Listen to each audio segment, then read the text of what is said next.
अगर आपने गौर किया हो, अगर आप हॉस्पिटल में गए हो, अगर आपके खुदा ना करे, भगवान ना करे, गॉड ना करे कि किसी को भी हॉस्पिटल जाना पड़े, लेकिन अगर आपका कोई कोरोना इन्फेक्टेड था, उस जंग को लड़के आया है, और अगर आप उनके साथ हॉस्पिटल में थे, तो आपने गौर किया होगा कि उनको ऑक्सीजन चढ़ाया जा रहा है।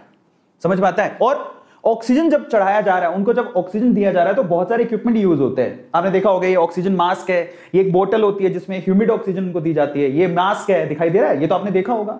किसी भी पेशेंट को ये मास्क लगाया जाता है, ये बोतल के थ्रू ह्यूमिड ऑक्सीजन दी जाती है, अगर आपको पता हो तो, ठीक है। वाटर में बुलबुले बुलबुले उठते हैं, इसको वेट ऑक्सीजन कहते हैं, वो दिया जाता है स्पेशली प्रेशर बनाए रखने के लिए, तो ये ऑक्सीजन दिया जाता है। अब आपको पता है ये जो एक्चुअली फंगस कहां पे पैदा होता है? सबसे ज्यादा ये फंगस एक्चुअली वेट कंडीशंस में पैदा होता है, या वेट कंडीशन में सर्वाइव करता है। अब ये सारी की सारी वेटी कंडीशंस हैं। वो जो बोतल है जो अभी नर्स लगा रही है, अगर वो साफ नहीं है, ये जरा ये बोतल को चेक करिएगा, ये जो बोतल वो लगा रही है जिसके थ्रू ऑक्सीजन जाएगा, अगर ये साफ नहीं है, ये जो वेटी ऑक्सीजन दी जा रही है, अगर वो साफ नहीं है, वहां पर फंगस है, तो एक्चुअल में ये सीधी ऑक्सीजन कहां जा रही है? नाक के थ्रू लंग्स में जा रही है, आपके बॉडी के अंदर जा रही है, पेशेंट की बॉडी के अंदर जा रही है। यही एक सबसे बड़ी समस्या है। इसलिए कहता था कि आप गौर से देखिए, अगर आप हॉस्पिटल में, पहली बात तो अच्छे जो हॉस्पिटल है, वैसे तो सारे हॉस्पिटल्स में हाइजीन का और साफ सफाई का ध्यान रखा जाता है, लेकिन फिर भी मैं आप लोगों से कहूंगा कि आप इस चीज को ध्यान दें कि अगर वो रीयूज कर रहे हो तो साफ होना चाहिए, पूरी तरह से हाइजीनिक होना चाहिए। वैसे हॉस्पिटल वाले बहुत अच्छे से ध्यान देते हैं, हमारे डॉक्टर नर्सेज पूरा इसको ध्यान दे रहे हैं,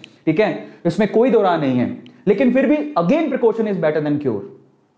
देखो, है तो हम ह्यूमन बीइंग, देखो गलती किसी से भी हो सकती है, हालांकि हम लोग पूरा ध्यान देते हैं, लेकिन गलती किसी से भी हो सकती है, और गलती से भी अगर वो इक्विपमेंट साफ नहीं है, वेटी है, और वहां पर फंगी है जो हमें दिख नहीं रहा, इसको बिना साफ किए हमने यूज कर लिया, तो यहां से भी ब्लैक फंगस का खतरा काफी ज्यादा है। तो ये जो है ना, ये मेन प्रॉब्लम, कोज यही है एक्चुअल में, इसी वजह से ब्लैक फंगी फैला। मैं आपको बताऊं, कोरोना पेशेंट्स के अंदर